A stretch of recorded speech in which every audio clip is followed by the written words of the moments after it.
Hi everyone, so the purpose of this video is to basically just help get some practice with paper 6 questions and just understand the way you should approach them. So the paper 6 is divided into two sections.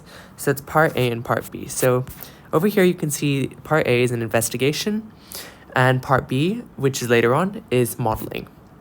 So what I'm going to do in this video is go through the investigation section. Modeling will come in another video because they're quite distinct in the way you should approach them.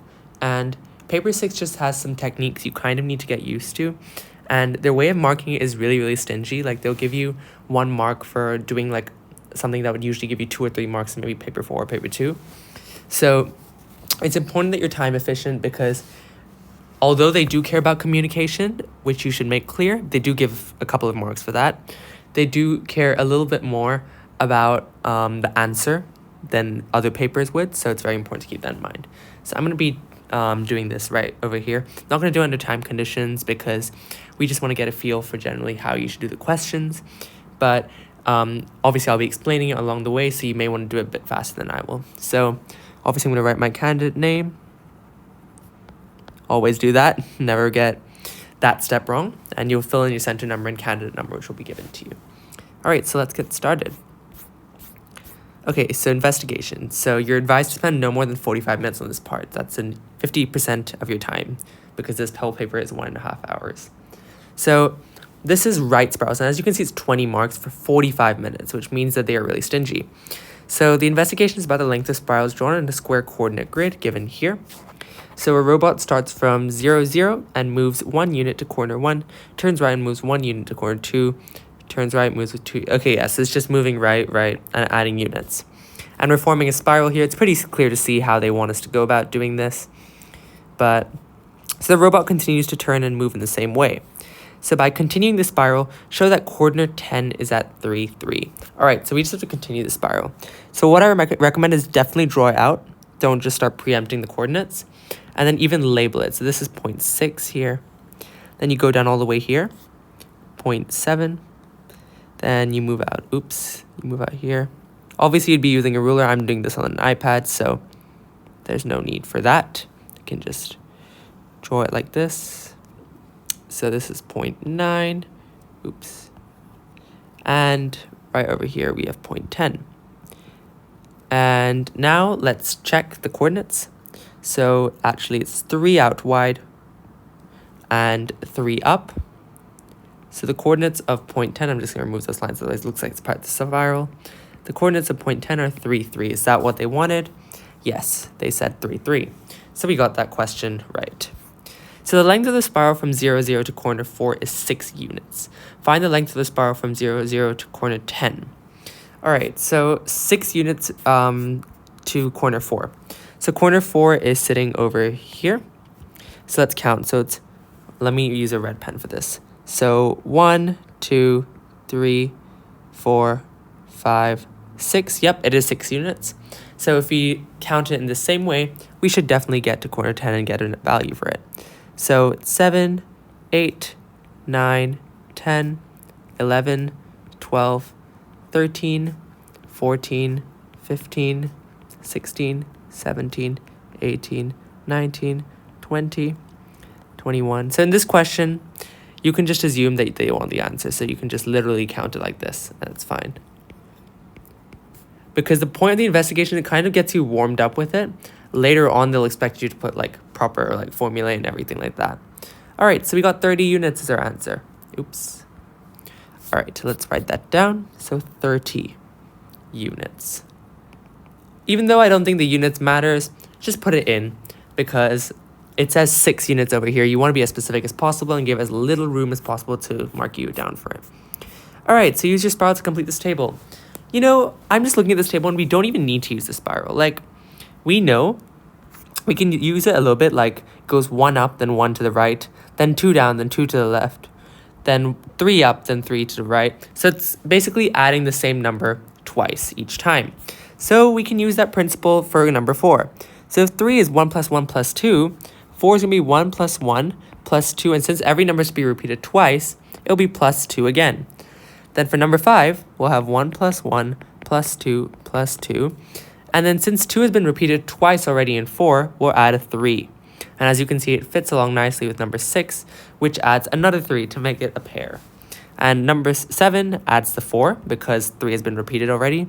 So number 8 will add the second 4. Like so.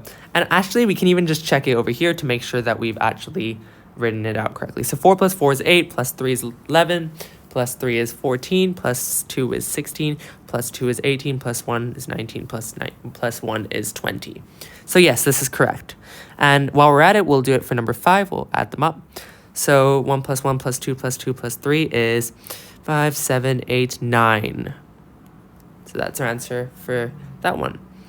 And then for number 9, well, we just continue the pattern. So we go with the ones from number 8. So plus 3, plus 3, plus 4, plus 4.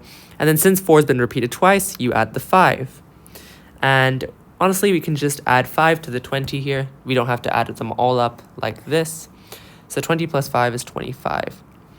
And then over here for number 10, we can tell that they added another 5 to pair it up. So 25 plus 5 is 30.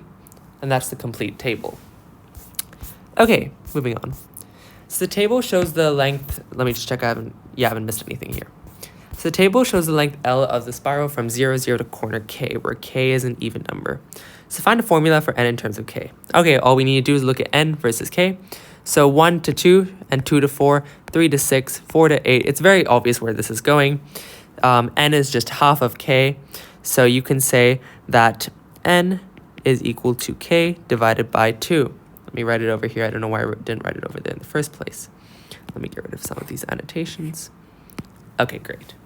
So use part A to show that the formula for the length L of the spiral from 0 to 0 is from 0, 0 to corner K is K over 4 times K plus 2.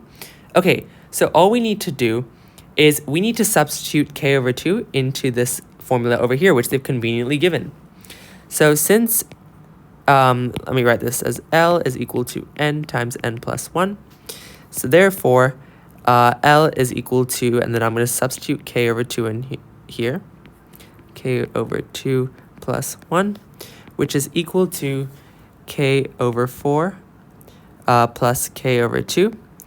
And, K squared over 4 plus K over 2. And we can factor out a K over 4 like they've done over here. So we get K over 4. So K over 4 goes into K squared over 4 K times. And then K over 4 goes into K over 2 times. So therefore, you would say as required. Let me just add L is equal to as required. So you would write this a lot nicer than I have. I've written it quite scrappily, honestly, but you get the idea. This is how you would approach it. You'd use part A. So make sure that you're always referring to the point to the part they're mentioning. Okay, so show that the formula gives the correct length of the spiral from 0, 0 to corner 14. This part is very easy. Just substitute 14 into the equation. So you get L is equal to 14 over 4 times 14 plus 2, which is equal to, so 14 over 4 is, it's 3.5. So that would be 7 over 2 times 16, which is equal to 7 times 8, which is equal to 56. So it says to show that it gives the correct length of the spiral from 0, 0 to corner 14. So we need to actually calculate what corner 14 is. So for corner 14, what we can just do is add some extra rows down here.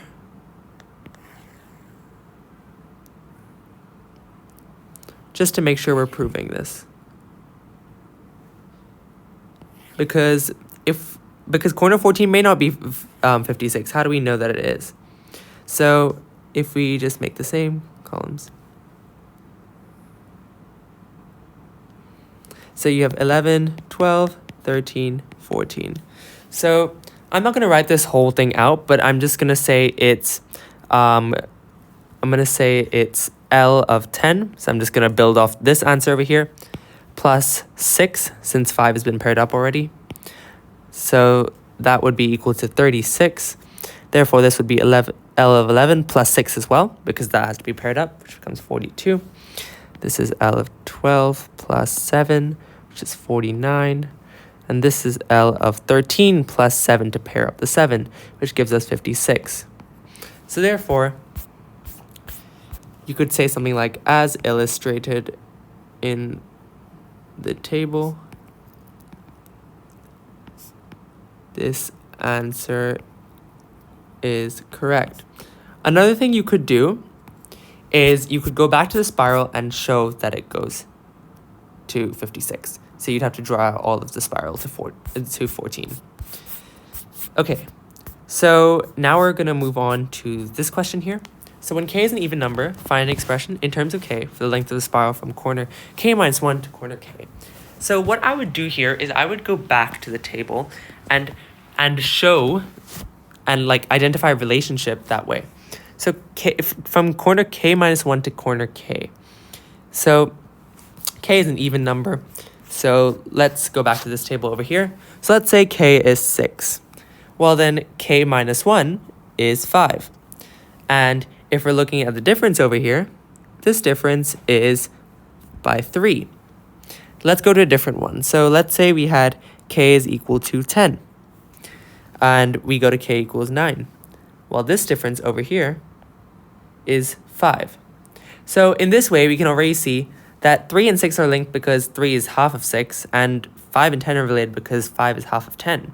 So honestly, I would recommend using, like, if you have a focal point, like for example, I have of this table here, where you can see all the values, it makes it a lot easier. So you'd say L, oops, I'll write in the answer box, L is equal to k over 2. So from corner k to corner k plus 1, well, we can go back to the table and take a look over there. So k is an even number. If we go from 6 to 7, well, it goes from 12 to 16, which is plus 4. If we go from 8 to 9, then we're going from 20 to 25, which is plus 5. And if we look at the relationship between 9 and 5, 9 and 5, and we look at the relationship between 7 and, we look at the relationship between 8 and 5, because it's the even number. And we look at the relationship between 6 and 4, well, we know that this is 1 greater than the values we had before. 8 and 4 and 6 and 3 would have been the values we had if we had the previous scenario. But this is 1 higher. So we can say that this is k over 2 plus 1. So in this respect, we're getting really simple answers, and we're being very efficient about it. Plus 1. So using question 2b, find a formula in terms of k for the length L of the spiral from 0, 0 to corner k plus 1. So 2b. So that's over here. So k over 4 times k plus 2. So it's saying from 0, 0 to corner k plus 1. So what we can do is we can take this formula and add up this value over here, since it's going from k to k plus 1. So basically what we're doing is we're adding up the lengths from 0, 0 to k, and then from k to k plus 1. We're adding them up. So let's just do that. So what we have is k over 4 times k plus 2. L is equal to k over 4 times k plus 2 plus k over 2 plus 1, which is equal to k squared over 4 plus k over 2 plus k over 2 plus 1, which is equal to k squared over 4 plus k plus 1. And you can simplify it however you want, but that's the length. Okay, wait, let me just write it here. K squared over 4 plus k plus 1. So use your formula to show the length of spiral from 0, 0 to corner 7 is 16. So corner 7, we know that k, the k value we're supposed to substitute in, is even, and it's saying k plus 1. So in this case, we're going to say that k plus 1 is equal to 7, so k must be 6, therefore. So if we substitute 6 into our equation, we get L is equal to 6 squared over 4 plus 6 plus 1, which is equal to 36 over 4 plus 6 plus 1, which is equal to 9 plus 6 plus 1, which is equal to 16, as required. I would always say as required because it shows that you're trying to show the value is this. Okay, so next one. So a corner on the spiral has coordinates x, y. Horizontal lengths on the spiral are added to give the total horizontal length. So I'm assuming by horizontal length, if we visualize this part over here of the spiral, well, the horizontal length would be this chunk over here, all the chunks that make up the horizontal portions. So I'm just looking at the way they've expressed it over here. So x coordinate 1. So the number of horizontal lengths is 1. For 2, it's 6. So I'm just going to take a look up here, what they might mean. So x coordinate 1 is over here. Wait, let me just put that. Let me erase everything over here. It's a bit cluttered.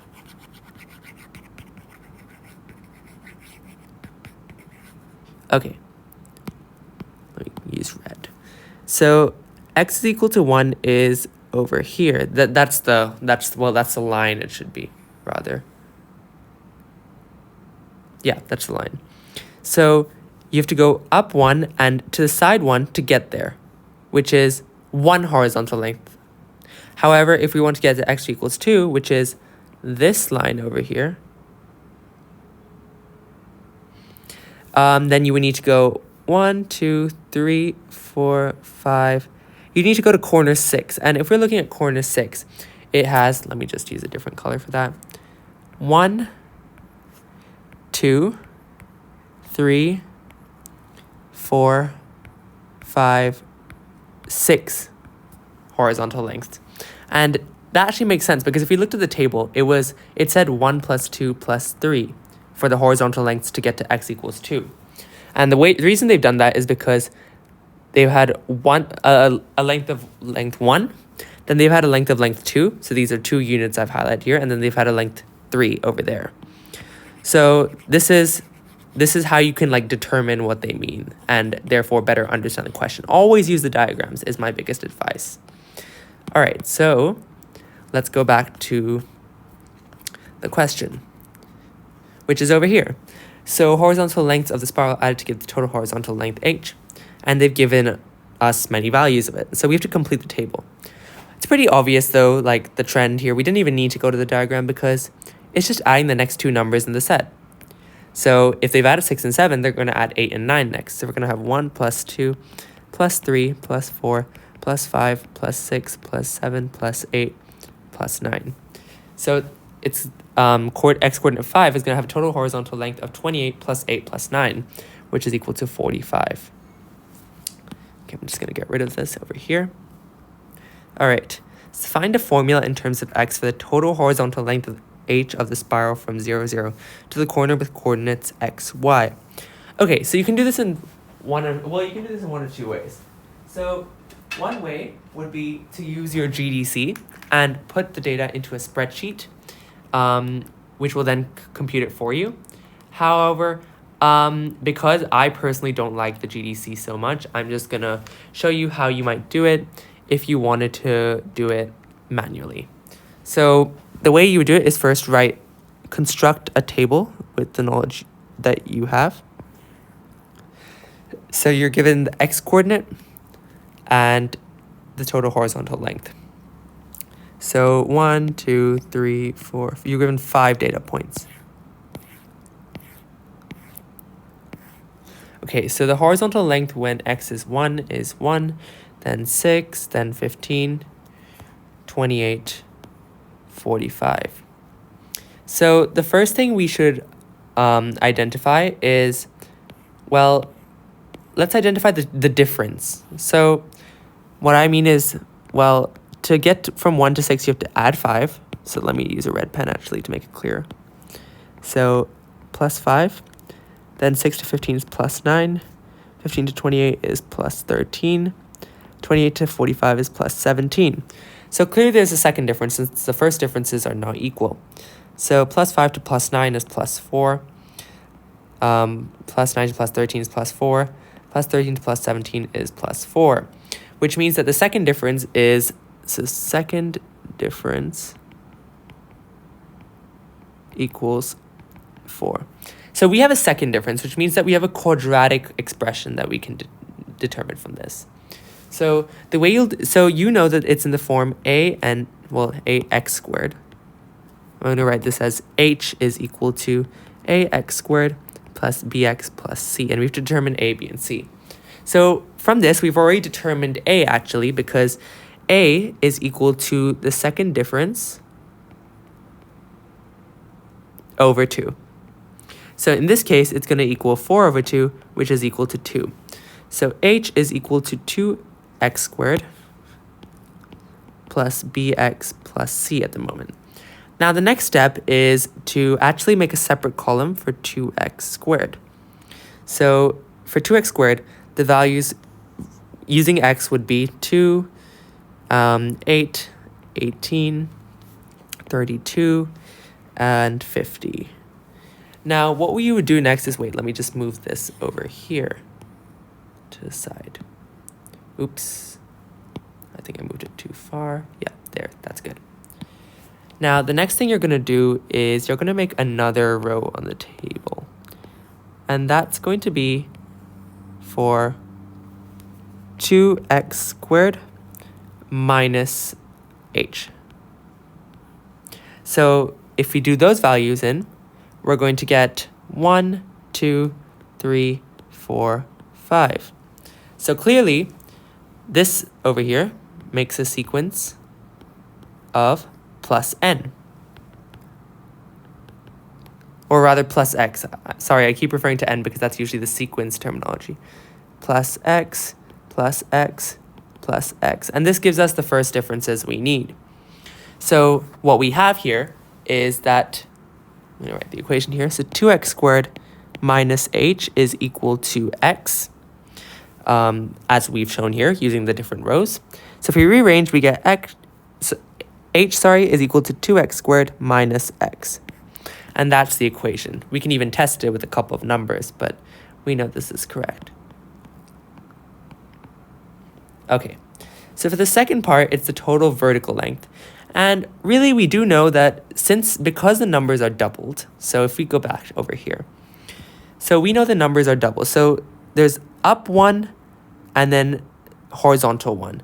Then vertical 2, horizontal 2. Vertical 3, horizontal 3. Which means that the total vertical length is going to be the exact same as the horizontal length.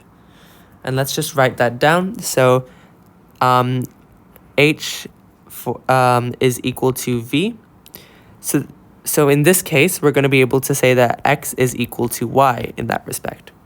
So if we do that, we get that v is equal to 2y squared minus y, because it's the exact same as the horizontal length, because they wanted it in terms of y. All right. Now, if we go to the next part, it says use your answers to part B and part C to show that a formula for the length L of the spiral from 0, 0 to corner K with coordinates x, y is L is equal to 2x times 2x minus 1. So what we can actually do is we are given the horizontal length, and we are also given the vertical length. If we add the two up, we get the total length. So L is equal to h plus v, which is equal to 2x squared minus x plus, sorry, let me just get rid of this real quick. I actually meant to write that x equals y would be here. X equals y, because in this case, x and y are different variables. So, sorry, I meant to write it here. So 2x squared minus x plus, and then since x equals y, 2x squared minus x. Because x and y will be the same values, considering that the horizontal and vertical lengths are the same. So this is equal to 4x squared minus 2x. And we can actually factor out 2x from this. We get 2x times 2x minus 1 as the length, which is correct. It's as required from what the question wanted. Okay, so for the final part of this question, it's the final part. The spiral has length 1,560 from 0, 0 to the corner with coordinates x, y.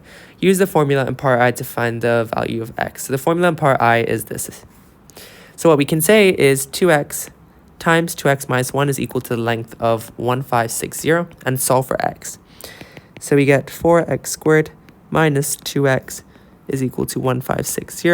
If we divide by 2, we get 2x squared minus x is equal to 780.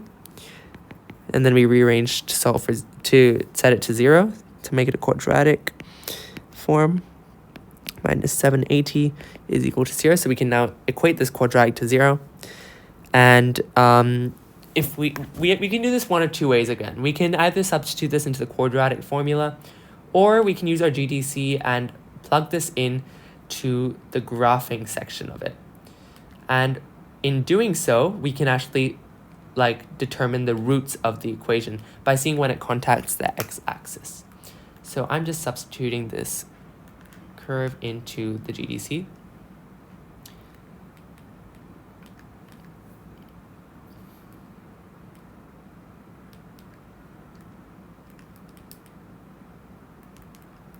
Okay, now I substitute it in. Now I have to determine the roots of the equation. So there are going to be two roots of the equation since this is a quadratic equation. And the important thing to notice is that the spiral cannot have a negative value of x. So what we need to do is we need to find the positive value. So this graph clearly has a positive and negative value. So let's look for the 0 with the positive value. And I've just found it, and it looks like x is equal to 20. The other solution, which is, let me just find that. The other solution is x is equal to negative 19.5. But since x can't be negative, x equals 20 is our solution. X cannot be negative. Okay, so our final answer for this question is x is equal to 20. And there's the investigation part done. And honestly, we moved quite quickly through it. If we just identify the relationships that exist using diagrams and just trying to visually understand the question makes it a lot easier to go further with it. It's also about using previous justifications and observations you've made that the question is prompting you to consider in order to get the answer. So I think it's really important that you understand what's going on really early on by maybe drawing a diagram for yourself or filling in a diagram and then referring back to those previous parts, because those parts Cambridge has actually added to point you in the right direction. I think a lot of people don't look at the previous parts so much and they get a bit lost as to the direction of their whole investigation. So it's just important to keep in mind when you're doing that. So the modeling part, modeling part of paper 6 does require a lot more use of the GDC. So I recommend getting used to using it, unlike me, who has suffered trying to use it. But just approaching it in this systematic way will definitely help you. I'll make a video on how to approach the modeling section for next time. But hopefully this video helped.